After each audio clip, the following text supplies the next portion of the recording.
Hi mga mams. So, meron akong bagong pinurchase ngayon. Bagong binili. So, di ba last time nakwento ko sa inyo na hindi ako gumagamit ng ibang pang eyebrow pencil, ganyan. Basta, eyebrow pencil lang. Wala nang iba. Pero ngayon, nag-try ako mag-purchase dito mismo sa TikTok ng brow gel. And gusto ko siya i-try kasi sikat na sikat siya. It's from Kin Bella or Queen Bella. Basta yun. And ang ano nito is Toffee. Number 4. Toffee or Toffee. Basta yan. Ay, saan makita nyo? Basta yan. Parang ganti color niya mga mams. Super light pala. Akala ko dark. Pero dahil nga ang tagal na nito at ngayon ko lang siya talaga itatry. Walang kahit ano dyan sa may kilay ko ha. Pagkata ko sa inyo ng malapitan. And walang kahit na ano dyan. Pero let's see. So ganito yung packaging niya. Maganda naman. Parang di ako convincing. So, ganyan siya mami. Oh my god. Very light. I don't know kung magugustuhan ko siya kasi brown lang ginagamit ko pero to very light. So, ang napapanood ko, ganyan sila gumamit. Hindi ko masyado sasagad na ganyan lang kasi baka very pigmented to eh. And ganyan sila gumamit. And then tsaka na iba-brush up, pa up. Wait ko nga ako ng ng mirror.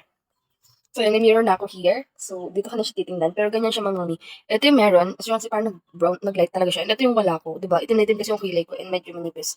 Pero brown siya. I don't know if itutuloy ko pa tong ganitong atake. Ang brow gel. Pero, ba yan? Ayan. Ganyan-ganyan lang siguro. Pero parang ayoko. Parang, yung sa picture kasi, yan, ganyan. Yung sa picture kasi parang super light. Pero, sige, trust the process pa rin. Yun, ito naman kabila. Ito try ko. Ayan. Yung sa ano kasi, parang dark siya eh.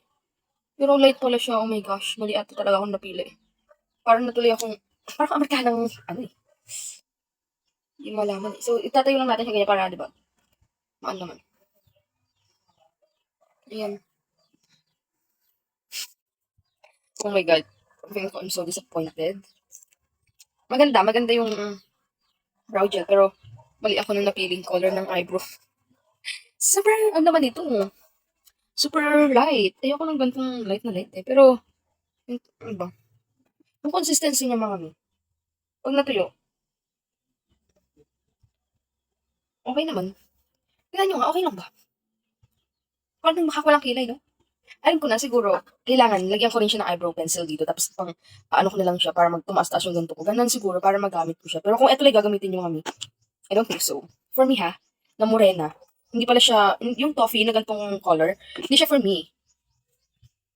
Yan.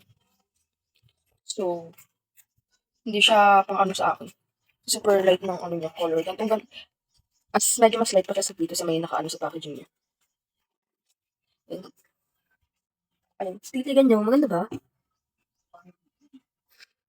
Maganda ba siya mga mil? Di ba? Parang nawalan, imbis na may parang kahit konti, kahit pa paano may pa-block dyan. Ngayon wala.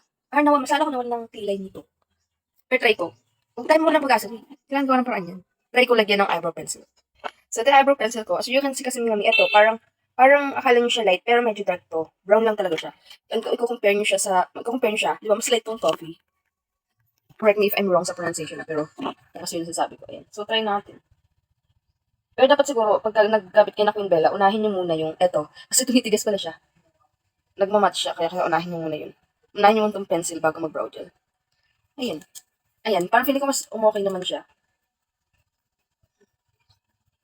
Okay, trust the process. Ayan. Diba, mas bet ko siya ngayon. Diba, kahit pa paano. Diba? So, talagang yung brow gel mga mi. Parang ano talaga siya, pang lift ng eyebrow nyo. Tsaka alam niyo yun, yung para ma-define niya yung pinaka-eyebrow nyo rin. Yun talaga siguro yung purpose niya. Pero kung ganun lang, siguro I suggest na kung magba-brow gel lang kayo, yung clear lang, para kung halimbawa gusto nyo lang i-ma-define yung eyebrow nyo, ganun. Pero kung yung may mga color, mas best siguro kung pipiliin nyo talaga yung shade na mas fit dito sa eyebrow nyo. Kasi ako, dahil nga brown yung brow gel ko dito at hindi fit yung color ng toffee ng Kindala or Queen Bella. So, medyo, alam niyo na, hindi ko napitan. Pero, pag pinagsama sila, goods, no, pinagsama ko sila. Diba? Okay naman siya kahit pa paano. So, yun lang. Siguro next time, maganda siya. Maganda kasi, nagmamatify siya dito sa may kilay ko. Maganda siya. Yun nga lang namali talaga ako ng pili ng shade. Siguro bibilin ko yung isa pa, yung mas darker dito. Tuloy naman sa ating review ng Queen Bella product. Sila naman mami. Lalagay ko yung link ng pinagbilan ko nito. Yun lang, bye.